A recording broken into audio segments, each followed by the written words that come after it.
സുഹൃത്തുക്കളെ, പ്രമോ വരുന്നതുകൊണ്ടാണ് നമ്മുടെ ഇന്ത്യയിലിപ്പോൾ ഏറ്റവും വലിയൊരു വിഷയം നടക്കുന്നത് എന്താ അറിയോ? പണ്ടൊക്കെ തേങ്ങ കട്ടു, ചക്ക കട്ടു, മാങ്ങ കട്ടു, കോഴിയെ കട്ടു എന്നൊക്കെയായിരുന്നു പഴയ സിനിമയൊക്കെ കണ്ടാലറിയാം. അത് കഴിഞ്ഞിട്ട് വീട്ടിൽ കയറി കളവായി. വീട്ടിൽ കയറിയിട്ട് ആദ്യം വല്ല പാത്രങ്ങളൊക്കെ കട്ടിരുന്നത്, പിന്നെ T V, fridge, washing machine അങ്ങനെയായി. അത് കഴിഞ്ഞപ്പോൾ പിന്നെ സ്വർണത്തിലേക്കായി, പിന്നെ പണം കക്കലായി. അങ്ങനെ അങ്ങനെ പോയിക്കൊണ്ടിരുന്നതാണ്. ഇപ്പം ഇതിനൊന്നും പോണ്ട. ഇപ്പം വീട്ടിൽ കയറി ആക്രമിച്ചിട്ടുള്ള പരിപാടിയേ വേണ്ട. അതൊക്കെ വളരെ ദുർലഭമാണ്. കാരണം CCTV ആയി, മൊബൈലായി, ആളുകൾ കുറച്ചും കൂടി ജാഗരൂകരായി. അപ്പോൾ ഇപ്പം അങ്ങനത്തെ കളവല്ല. ഇപ്പം ഏറ്റവും വലിയ കളവ് എന്താണെന്ന് വെച്ചാൽ ബാങ്ക് മണി എങ്ങനെ അടിച്ചു മാറ്റാം. അതിന് ഓരോ മെസ്സേജ് വരും. ആ മെസ്സേജ് പോയി തൊട്ടാലടക്കം നമ്മളെ ബാങ്കിലത്തെ പൈസ പോയി. നമ്മൾ ബാങ്കിൽ പൈസ ഇട്ടിട്ട് എന്ത് സുരക്ഷിതത്വമാണുള്ളത്? ഒരു സുരക്ഷിതത്വമില്ല. അതിന് പുറമെയാണ് ഞാൻ ഇപ്പോൾ പറഞ്ഞു വരാൻ പോകുന്ന സംഭവം. അതായത് നമ്മൾ KSEBയിൽ ബില്ലടച്ചു. ഒരു 1200 രൂപ ബില്ലടക്കുകയാണ്. 1200 ബില്ലടച്ചാൽ നമ്മൾ അത് ഗൂഗിൾ പേ വഴിക്കോ അല്ലെങ്കിൽ Paytm വഴിക്കോ അയച്ചു. അതിൽ ഓട്ടോ പേ എന്ന് പറഞ്ഞിട്ടൊരു സിസ്റ്റം ഉണ്ട്.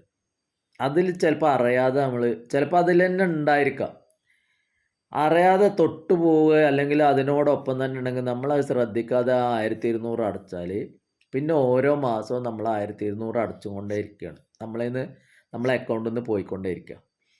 അപ്പോൾ നമ്മളൊരു വാടക വീട്ടിലാണ് താമസിക്കുകയാണെന്ന് വെച്ചാൽ നമ്മൾ ആ വാടക വീട് ഒഴിയുകയാണെങ്കിൽ നമ്മൾ ബാങ്കിൻ്റെ അക്കൗണ്ട് ശ്രദ്ധിക്കാതിരിക്കും ചെയ്താൽ നമ്മൾ മാസം ആ പൈസ ഇങ്ങനെ അടച്ചു പോകും. അത് KSEBയുടെ ബില്ലിൽ മാത്രമല്ല. ഇപ്പോൾ ഒരു റിസോർട്ടിൽ വന്ന് താമസിച്ചു, റിസോർട്ടിൻ്റെ അതിലും ഈ ഓട്ടോ പേ ഉണ്ടെങ്കിൽ അതിലേക്കും ഇതേപോലെ അവൻ്റെ അക്കൗണ്ടിലേക്ക്, റിസോർട്ടിൻ്റെ അക്കൗണ്ടിലേക്ക് ഇങ്ങനെ അവൻ്റെ പൈസ പോയിക്കൊണ്ടിരിക്കും എല്ലാ മാസവും. അത് ഇവിടെ മനോരമ അടക്കം ഇപ്പോൾ മാട്രിമോണിയലിലാണ്. മനോരമയൊക്കെ പേപ്പർ വായനയൊക്കെ എല്ലാവരും നിർത്തി. മനോരമ പേപ്പർ ഇപ്പോൾ അടിക്കണുണ്ടോ എന്ന് തന്നെ സംശയം. ഈ മനോരമയൊക്കെ ഇപ്പോൾ എന്താ വെച്ചാൽ മാട്രിമോണിയൽ തുടങ്ങി. M4 മാരി എന്നോ അങ്ങനെ എന്താണ് എൻ്റെ പേര്. അങ്ങനത്തെ ഒക്കെ മാട്രിമോണിയലുകളുണ്ട്. കേരള മാട്രിമോണി, ഷാദി.com, അങ്ങനെ ഓരോ മാട്രിമോണിയൽ. ഇവരുടെയൊക്കെ ഈ ഓട്ടോ പേ ഉണ്ട്.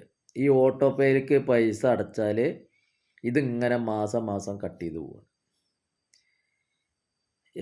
അതേപോലെ നമ്മൾ ബജാജ് ഫിനാൻസിൻ്റെ ലോൺ എടുത്താൽ, നമ്മളിപ്പോൾ ഒരു TV ലോൺ എടുത്തു, മാസം ഒരു 3200 ഉറുപ്പ്യ വെച്ചിട്ട് അടക്കുകയാണ്. അത് 8 മാസത്തിലാവും ചിലപ്പോൾ കരാറ്. ഈ 8 മാസം കഴിഞ്ഞാലും ഇവർ ചിലപ്പോൾ ഇത് ഓഫാക്കിയിട്ടുണ്ടാവില്ല. അപ്പോൾ വീണ്ടും 9ാമത്തെ മാസം നമ്മളെ നിന്ന് പൈസ പോയി. നമ്മൾ പിന്നെ ഇതിന് പരാതിയോ കാര്യങ്ങളോ കൊടുത്താൽ ഇവരെ ടോൾ ഫ്രീ നമ്പറിലേക്ക് ആവുക. ടോൾ ഫ്രീ നമ്പർ ഇപ്പോൾ ബോംബെയിലത്തെ അല്ലെങ്കിൽ കൽക്കട്ട അല്ലെങ്കിൽ ഡൽഹിയോ എവിടത്തേലോ ആവും. അവ ഇന്ത്യയിൽ കോനയെന്ന് ചോദിച്ചാൽ നമുക്കറിയില്ല. നമുക്ക് ഹിന്ദി അറിയില്ല, ഇംഗ്ലീഷ് അറിയില്ല, നമ്മൾ പെട്ടുപോകും. അതേപോലെ ഈ ഗൂഗിൾ പേയിലും Paytmലൊക്കെ ഇംഗ്ലീഷിലാണ്. ആ ഇംഗ്ലീഷ് അറിയണവന് പോലും ഇതൊക്കെ പറ്റും. കാരണം നമ്മുടെ കേരളത്തിലെ വല്ലാതെ പിന്നെ ഏത് കാര്യത്തിനും, അതായത് ഇവിടെ ഒരു മരം വെട്ടിയ അപ്പം അതിന് പ്രശ്നം ഉണ്ടാക്കുക, ഡാമിൽ വെള്ളം കയറിയ പ്രശ്നം ഉണ്ടാക്കുക, ഡാം തുറന്ന പ്രശ്നം ഉണ്ടാക്കുക, മഴ പെയ്ത പ്രശ്നം ഉണ്ടാക്കുക, മഴ കുറഞ്ഞ പ്രശ്നം ഉണ്ടാക്കുക, മണൽ വാരിയ പ്രശ്നം ഉണ്ടാക്കുക, മണൽ എടുത്തില്ലെങ്കിൽ പ്രശ്നം ഉണ്ടാക്കുക. അങ്ങനത്തെ ഒരാളുണ്ടായിരുന്നു, ഒരു പൗരൻ. അയാളുടെ പൈസ ഇതേപോലെ ഒരു പണ ഇടപാട് കമ്പനിക്കാർ തട്ടിയെടുത്തു. അതായത് തട്ടിയെടുക്കുക പറഞ്ഞാൽ ഫേസ്ബുക്കിൽ കയറി ആളെ ഫേസ്ബുക്ക് ഹാക്ക് ചെയ്ത് ഇട്ട് പിന്നെ മറ്റേ ആസ്പത്രി കിടക്കുകയാണ് ആന ചേന പറഞ്ഞിട്ട് ഇയാളുടെ ഒരു കൂട്ടുകാരൻ്റെ പേരിൽ അയാൾക്ക് മെസ്സേജ് അയച്ചു. ഈ വിരുദ്ധന്, എവിടെ ഇടപെടുന്ന വിരുദ്ധന്, ഇപ്പോൾ ഒരു 35,000 ഉറുപ്പ്യ അയക്കണം, ഞാൻ പിന്നെ കാല് ആക്സിഡൻ്റ് ആയിട്ട് കോഴിക്കോട് കടപ്പിലാണ് എന്ന് പറഞ്ഞ് പൈസയ്ക്ക് ചോദിച്ചു. ഇയാൾ ഈ എവിടെ ഇടപെടുന്ന ആൾ ഈ പൈസ അവിടെ ഇടപെട്ടു 35,000 ഉറുപ്പ്യ അയച്ചു കൊടുത്തു. ആ 35,000 പോയി. അപ്പോൾ അത്തരം ബിരുദന്മാരടക്കം പെടുമ്പോൾ പിന്നെ നമ്മൾ സാധാരണക്കാരൻ്റെ സ്ഥിതി എന്താണ്? അപ്പോൾ ഈ ഓട്ടോ പേ വലിയൊരു ഗുരുതരമായ വിഷയമാണ്. ഇതൊക്കെ എന്താണ്? നമ്മുടെ ഗവൺമെൻറ് ഇതിനൊക്കെ ഒരു തീരുമാനം വേണം. ഇത്തരം ചീറ്റിംഗ് കേസിൽ ജാമ്യമില്ലാതെ ഉള്ളിലിടാൻ ഉള്ള തീരുമാനമാണ്. അത് സാധാരണക്കാരനല്ല വേണ്ടത്, ഇതിൻ്റെ സ്റ്റാഫിനല്ല വേണ്ടത്, ഇതിൻ്റെ ഹെഡുണ്ട്. ഇത്തരം ആളുകളുടെ ഹെഡുണ്ട്. ആ ഹെഡിനെ പിടിച്ച് ഉള്ളിലിടണം.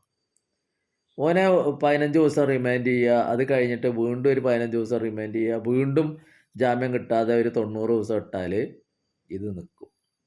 അതുപോലെ ഈ പൈസ അടിച്ചു മാറ്റി ബാങ്കിൽ പിന്നെ OTP ഇത് അടിച്ചു മാറ്റിയിട്ട് ഇവനൊന്നും പിന്നെ ജയിലിലിടരുത്, വെടിവെച്ച് കൊല്ലണം. ഓ ചെയ്യണത് രാജ്യദ്രോഹമാണ്. ഒരു ഗവൺമെൻറ്റിൻ്റെ പോലും സാമ്പത്തിക സ്രോതസ്സ് കക്കണ ഇവനെയൊക്കെ വെടിവെച്ച് കൊല്ലുക വേണ്ട. അതിനുള്ള നിയമം വേണം. അല്ലാതെ ഇവിടെ ഇപ്പോൾ ഒരാളെ കൊന്നതിന് തൂക്കിക്കൊല്ലല്ല വേണ്ട. ഇത്തരം ആളുകളെ, രാജ്യദ്രോഹ കുറ്റം ചെയ്യണ ആളുകളെയാണ് വെടിവെച്ച് കൊല്ലുന്നത്.